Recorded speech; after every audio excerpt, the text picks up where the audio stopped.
écoutez Radio Lomé, les 12h30.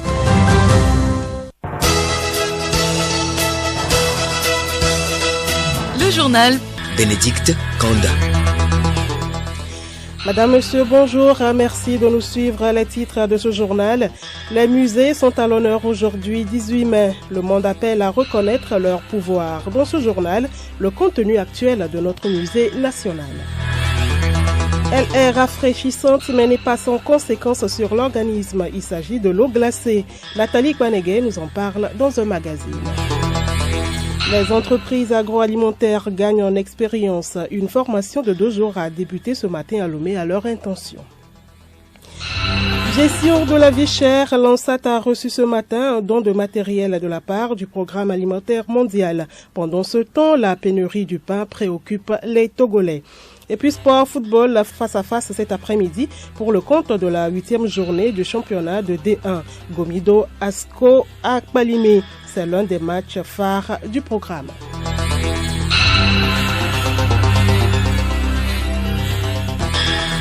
radiolomé.tg.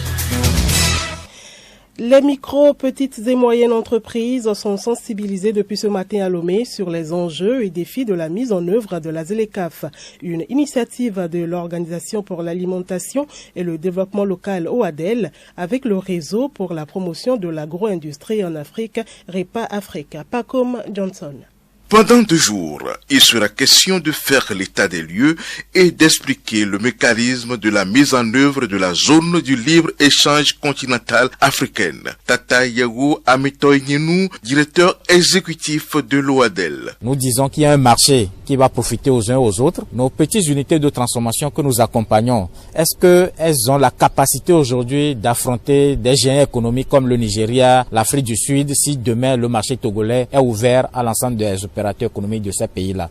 C'est pour ça que nous voulons réexpliquer ce que c'est que la ZLECAf aux gens, leur dire quels sont l'ensemble des règles qu'il faut respecter pour profiter de ce marché-là, comment se préparer justement pour affronter demain ce marché. Tous les produits, notamment les produits locaux, sont éligibles à la ZLECAf. Ce ne sont pas seulement les aliments qui sont concernés. Tout ce qu'on produit, que ce soit les produits artisanaux, les produits industriels, la banque, les finances, la télécommunication, c'est tout ça justement qui est libéralisé sur l'ensemble du continent africain. Plusieurs communications vont meubler ce séminaire, parmi lesquelles les barrières tarifaires et non tarifaires sous la ZLECAf. Merci à vous, Pacom Johnson. Le Programme alimentaire mondial fournit du matériel à l'ANSAT. Ce don de près de 19 millions de francs CFA est destiné à assurer un stockage de qualité dans les magasins de l'ANSAT. Milek Agoku. Le projet alimentaire mondial vient en soutien à ANSAT dans le souci visant une meilleure qualité de stockage des denrées dans les magasins. Il s'agit de 418 palettes, 12 balances électroniques de 200 kg, 15 balances électroniques de 100 kg, 20 dosseurs d'humidité, 12 pulvérisateurs, 6 transpalettes de 2,5 tonnes, 14 machines à coudre de 1 fil et 15 machines à coudre de 2 fils. Le tout estimé à 18 500 000 francs CFA.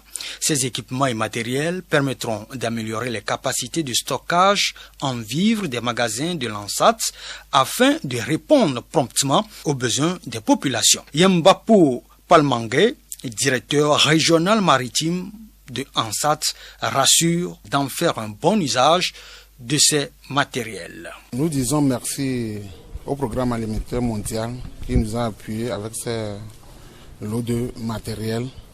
Nous en ferons bon usage. Nous formerons les producteurs pour qu'ils aillent dorénavant au kilo puisque ça les avantage. Et ça permet la fluidité dans nos opérations d'achat sur le terrain. Nous sommes très heureux puisque nous sommes dans les préparatifs de l'achat de la saison prochaine. Donc ces matériels sont arrivés à point nommé. Cette cérémonie officielle est achevée par la signature du certificat de donation entre le représentant directeur et résident de PAM Togo, Aboubakar Koïcha, et le colonel Urokura Agadazi, directeur général de l'ANSAT, représentant son ministre de tutelle. Milek Agbokou, pénurie du pain à Lomé, la spéculation est à l'origine de la hausse des prix du blé malgré les dispositions du gouvernement et la subvention. Yao Kamake. Il est une évidence aujourd'hui au Togo, les consommateurs se plaignent de la spéculation autour du prix de la farine, du blé et des ingrédients qui entrent dans la fabrication du pain. Pour une boulangère qui a requis l'anonymat, le prix du sac n'a pas augmenté au niveau de la Société des Grands Moulins, fournisseur officiel, mais connaît une forte hausse auprès des grossistes. Avant, c'est au Grand Moulin que je me procurais du blé. Entre la commande et la livraison, ça ne prenait pas du temps. Maintenant, la farine n'est plus disponible. Chez les grossistes, on nous vend le sac entre 23 000 et 24 000. Le beurre aussi a augmenté. Avant, c'était 250 francs le sachet. Maintenant, il est à 375.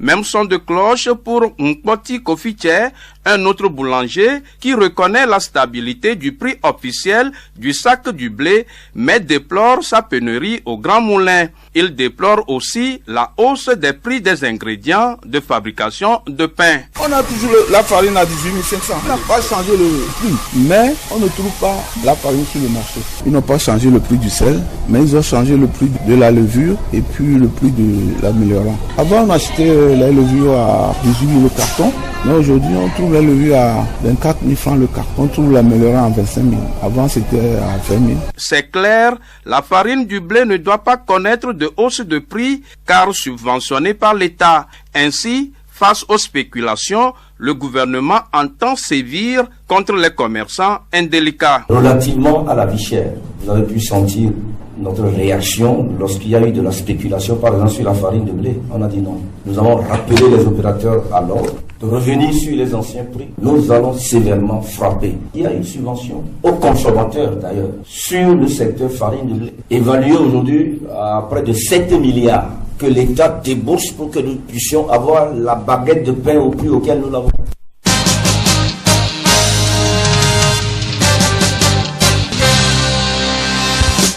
La suite de ce journal, aujourd'hui 18 mars, c'est la journée internationale des musées. Elle est célébrée depuis 1977 avec un thème particulier chaque année. Léontine Atogima. Le pouvoir des musées, c'est le thème retenu pour 2022.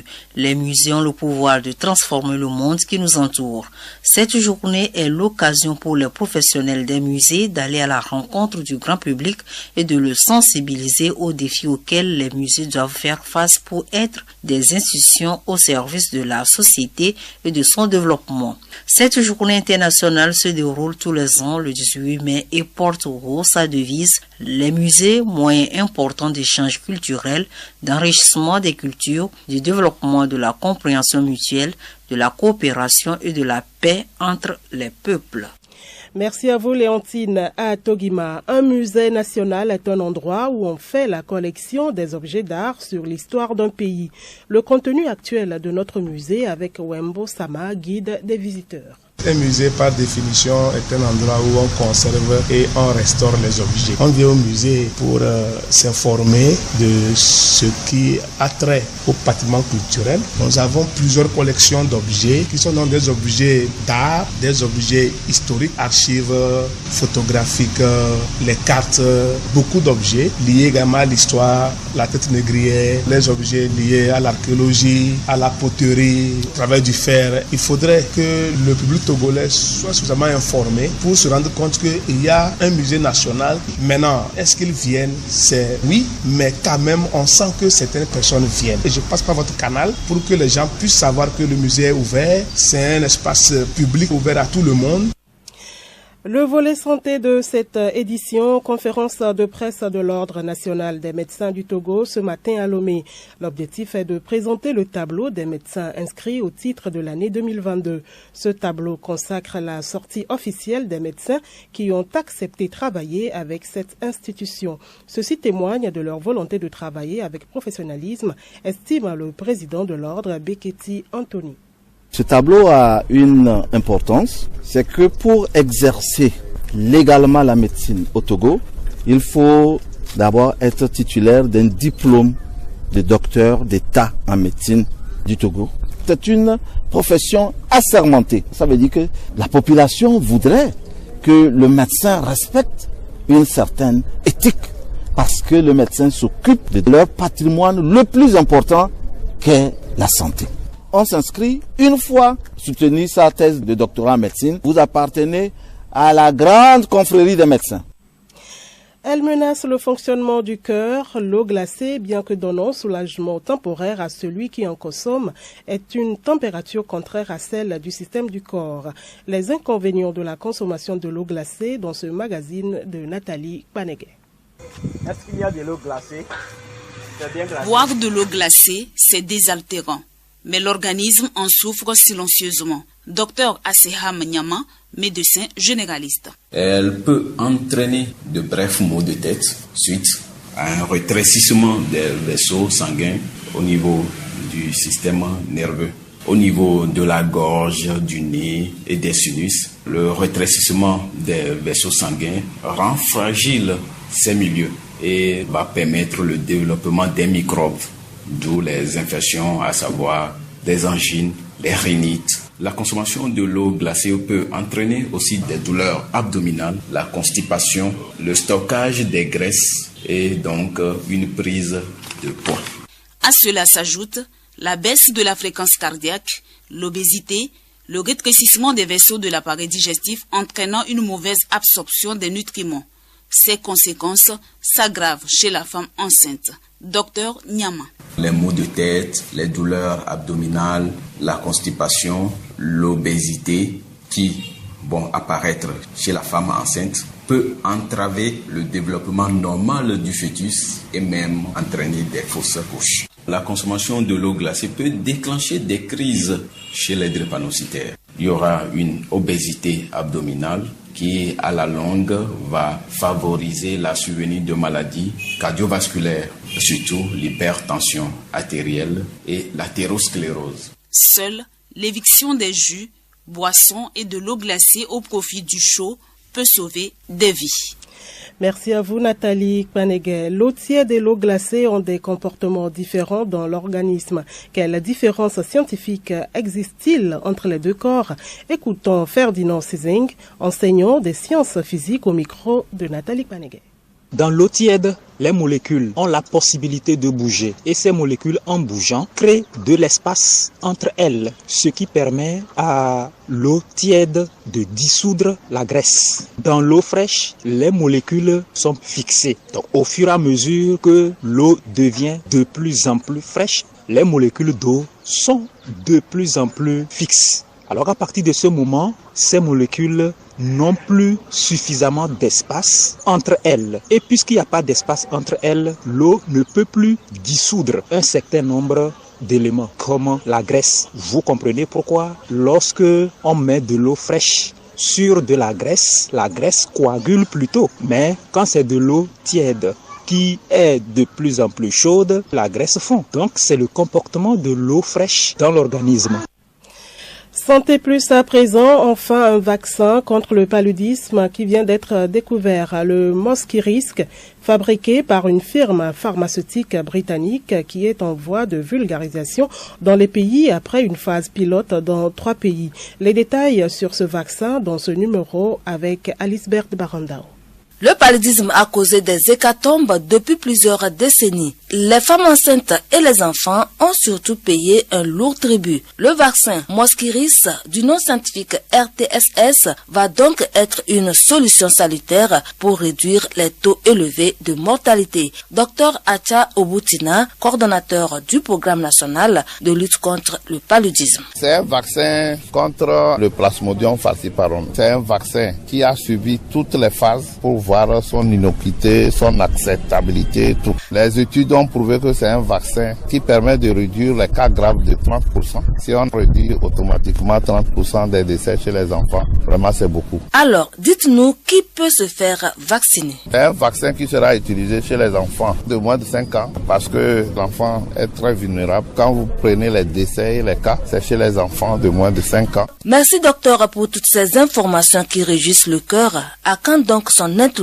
au Togo? Nous sommes dans l'expectative vraiment d'introduire ce vaccin dans notre pays, le Togo. puisque actuellement le vaccin est en train d'être fabriqué en grande masse pour que les pays puissent s'en procurer. Le mosquirus arrive dans un contexte où les vaccins sont aujourd'hui trop critiqués, voire même rejetés. Qu'est-ce qui peut convaincre les parents à faire vacciner leurs enfants? On a vacciné en masse environ 1000 enfants dans 3 pays, notamment le Ghana, Kenya et puis le Malawi. C'est un vaccin acceptable et l'OMS a recommandé que les autres pays qui ont une transmission forte ou modérée puissent aussi commencer pour sauver les vies des enfants. À mercredi prochain.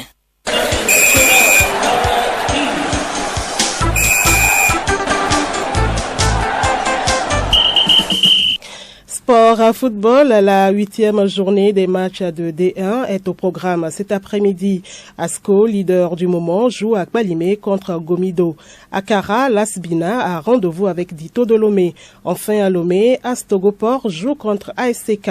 Pour le moment, Asco est en tête de classement avec 17 points, suivi de Dito 12 points. Au terme de la 10e et dernière journée, les 2 premiers au classement seront qualifiés pour les coupes continentales. Résultat du tirage numéro 45/2022 de l'Autosport. Il s'agit des numéros suivants: 1, 3, 6, 7, 8, 9, 16, 19, 22, 23, 25, 26, 34, 36, 41, 44, 47 et 48, soit 18 matchs nuls. Et puis l'information insolite pour terminer, aux États-Unis, un présentateur de loterie confond un 6 et un 9 et sème la panique totale. Certains joueurs, pensant détenir un ticket gagnant, ont bel et bien été payés, mais depuis, la loterie a annoncé avoir récupéré les sommes indûment versées.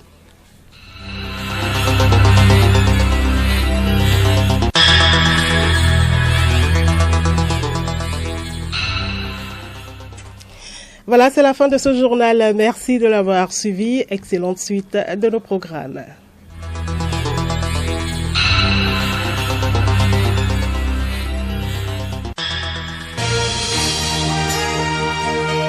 Radio Lomé, boîte postale 434, email radiolomé@radiolomé.tg. Radiolomé.tg